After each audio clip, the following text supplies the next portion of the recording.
Happy ಮನ್ಸ್ day ಮಾ. ಇವತ್ತೆಲ್ಲ ನೀನು ಮಾಡಂಗಿಲ್ಲ ಕೆಲಸ ನಾನೇ ಮಾಡ್ತೀನಿ ಬಿಡು. Lifestyle of driver job with gym day 143ಕ್ಕೆ ಸ್ವಾಗತ ಸುಸ್ವಾಗತ. ಬೆಳಗ್ಗೆ ಎದ್ದ ತಕ್ಷಣ ನಮ್ಮ ಚಾರ್ಲಿನ ಮಾತಾಡ್ಸ್ಕೊಂಡು ಅವನಿಗೂ ಗುಡ್ ಮಾರ್ನಿಂಗ್ ಹೇಳ್ಬಿಟ್ಟು ಅದಾದ್ಮೇಲೆ ನಾನು ಬೇಗ ರೆಡಿ ಆಗ್ಬಿಟ್ಟು ಇವತ್ತು ಸ್ಪೆಷಲ್ ಡೇ ಹೀಗೆ ಕೂಡ ಹೇಳ್ತೀನಿ. ಹ್ಯಾಪಿ ಮನ್ಸ್ ಡೇ ಮಾ. ಇವತ್ತೆಲ್ಲ ನೀನು ಮಾಡಂಗಿಲ್ಲ ಕೆಲಸ ನಾನೇ ಮಾಡ್ತೀನಿ ಬಿಡು.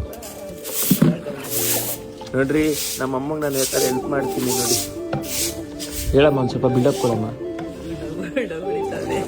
ಬೆಳಗ್ಗೆಯಿಂದ ಕಸ ಗುಡಿಸಿದ್ದೀನಿ, ಗಾಡಿ ತೊಗೊಂಡಿದ್ದೀನಿ, ಇಲ್ಲೆಲ್ಲ ಗುಡಿಸಿದ್ದೀನಿ, ಅಲ್ಲಿ ಗುಡಿಸಿದ್ದೀನಿ. ಈ ಥರ ಯಾರು ಹೆಲ್ಪ್ ಮಾಡ್ತಾರಾ? ಈ ಕಾಲದಲ್ಲಿ ನಂತರ ಒಳ್ಳೆ ಎಲ್ಲಿ ಸಿಗ್ತಾನೆ. ವಿಡಿಯೋ ಐತಿ ಈಗ ಸಾಕು. ತೊಳ್ಕೊ. ಆಮೇಲೆ ನಂದೇನಿಂದ ಓಟ್ಸ್ ಪ್ರಿಪೇರ್ ಮಾಡ್ಕೊಂಡು ಓಟ್ಸ್ ತಿನ್ಕೊಂಡು ಅದಾದ್ಮೇಲೆ ಒಂಚೂರು ರಾಗಿ ಗಂಜಿ ಕುಡ್ಕೊಂಡು ಅದಾದ್ಮೇಲೆ ಆಟೋ ಓಡ್ಸೋಣ ಅಂತ ಹೋದ್ರೆ ನಮ್ಮ ಚಾರ್ಲಿ ಬಂದ್ಬಿಟ್ಟು ಡ್ಯೂಟಿಗೆ ನಾನು ಬರ್ತೀನಿ ಅಂತ ಕುತ್ಕೊಂಡು ನೋಡ್ರಿ. ಸರಿ ಬತ್ತಿ ಆಟೋ ಓಡಿಸೋಕೆ. ಹಾಂ, ಅದಾದ್ಮೇಲೆ ನಾನು ಸೀದಾ ಹೋಗಿದ್ದೆ ಡ್ಯೂಟಿಗೆ. ಫಸ್ಟ್ನೇ ಕಸ್ಟಮರ್ನ ಪಿಕ್ ಮಾಡಿ ಅವ್ರನ್ನ ಡ್ರಾಪ್ ಮಾಡಾದ್ಮೇಲೆ ನೋಡ್ರಿ ಕ್ರೇಜಿ ರ್ಯಾಪಿಡ್ ಬೈಕ್ ಅವನು ಮತ್ತೆ ಕಸ್ಟಮರ್ ಜಗಳ ಆಡ್ತಾವ್ರಿ ಇಲ್ಲಿ. ಆಮೇಲೆ ರ್ಯಾಪಿಡೋದವ್ರದ್ದು ಜಗಳ ನೋಡ್ಕೊಂಡು ಹಂಗೆ ಸೀದಾ ಹೋಗ್ಬೇಕಾರೆ ಎಲ್ಲ ಊಟ ಕೊಡ್ತಾ ಇದ್ರು. ಒಳ್ಳೆ ಊಟ ಗುರು, ನೆಮ್ಮದಿಯಾಗಿ ಊಟ ತಿಂದ್ವಿ. ಎಲ್ಲೇ ತಿನ್ನು ನೆಮ್ಮದಿಯಾಗಿ ಊಟ ತಿನ್ನು ಗುರು. ಆಮೇಲೆ ಅಲ್ಲಿಂದ ಸೀದಾ ಏರಿಯಾ ಕಡೆನೆ ಬಾಡಿಗೆ ಬಿತ್ತು ಅಂತ ಅವ್ರನ್ನ ಕಸ್ಟಮರ್ನ ಕರ್ಕೊಂಡ್ ಬಂದು ಡ್ರಾಪ್ ಮಾಡಾದ್ಮೇಲೆ ಸೀದಾ ಮನೆಗೆ ಬಂದೆ. ಗುರು ಈಗ ತಾನೇ ಕೆಲಸದಿಂದ ಬಂದು ಸೆಕೆಂಡ್ ಮಿಲ್ ಅಲ್ಲ ಗುರು, ಈಗ ತಾನೇ ಕೆಲಸದಿಂದ ಗುರು, ಇವಾಗಿಂದ ಕೆಲಸ ಮೊದಲು ಸರಿಯಾಗಿ ಮಾತಾಡೋದ್ ಕಲಿ. ಗುರು ಈಗ ತಾನೇ ಕೆಲಸದಿಂದ ಬಂದೆ, ಪನ್ನೀರ್ ಮಾಡ್ಕೊಂಡು ತಿಂತಾ ಇದ್ದೀನಿ. ಅಕಸ್ಮಾತ್ ನೀವ್ ಏನಾದ್ರು ಅಬ್ಸರ್ವ್ ಮಾಡಿದ್ರೆ ನಂದು ಡೇ 140 ವಿಡಿಯೋ ಡಿಲೀಟ್ ಆಗಿದೆ.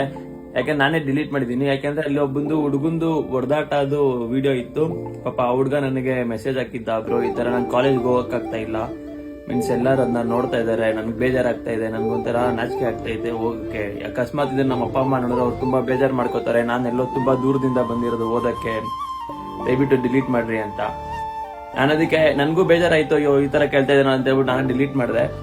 ಅದೇ ಏನ್ ಹೇಳ್ತೀನಿ ಅಂದ್ರೆ, ನಿಮ್ಮಿಂದ ಯಾರಿಗಾರ ಬೇಜಾರಾಗುತ್ತೆ, ಏನಾರ ಹರ್ಟ್ ಆಗುತ್ತೆ ಅಂತ ಹೇಳಿದ್ರೆ ದಯವಿಟ್ಟು ಅದನ್ನ ಮಾಡಕ್ ಹೋಗ್ಬೇಡ್ರಿ, ಅದನ್ನ ಅಲ್ಲೇ ಸ್ಟಾಪ್ ಮಾಡ್ಬಿಡಿ. ಅಕಸ್ಮಾತ್ ಏನೋ ಗೊತ್ತಿಲ್ಲದೆ ಆಗಿದ್ರೆ ಓಕೆ, ಗೊತ್ತಿದ್ದು ಯಾರಿಗೂ ಹರ್ಟ್ ಮಾಡಕ್ ಹೋಗ್ಬೇಡ್ರಿ. ಅಕಸ್ಮಾತ್ ನಿಮ್ಮ ಹತ್ರ ಆಗ್ತಿದೆ ಅಂತ ಹೇಳಿದ್ರೆ ದಯವಿಟ್ಟು ಅದರಿಂದ ದೂರ ಇರಿ. ನಾನು ಡಿಲೀಟ್ ಮಾಡಿದ್ದೀನಿ, ಸುಮ್ಮನೆ ನನ್ನಿಂದ ಬೇಜಾರಾಗದ್ ಬೇಡ ಹುಡುಗಂಗೆ ಅಂತ. ಆಮೇಲೆ ನಾನು ಸೀದಾ ಬಂದಿದ್ದು ಜಿಮ್ಗೆ. ಇವತ್ತಿದ್ದು ಶೋಲ್ಡರ್ ಮತ್ತೆ ಟ್ರೈಸಿಪ್ಸ್. ಒಬ್ಬ ಹತ್ರ ಕ್ರೇಜಿ ವರ್ಕೌಟ್ ಗುರು. ನಿಮ್ ಜಿಮ್ ಅಲ್ಲಿ ಈ ತರ ಇರ್ತಾರೆ, ವರ್ಕೌಟ್ ಕಂತ ಬರ್ತಾರೆ, ಈ ತರ ಕಿಟಕಿ ಹತ್ರ ನಿಂತ್ಕೊಂಡು ನೋಡ್ತಿರ್ತಾರೆ ಯಾರನ್ನಂತ ನೋಡ್ರಿ.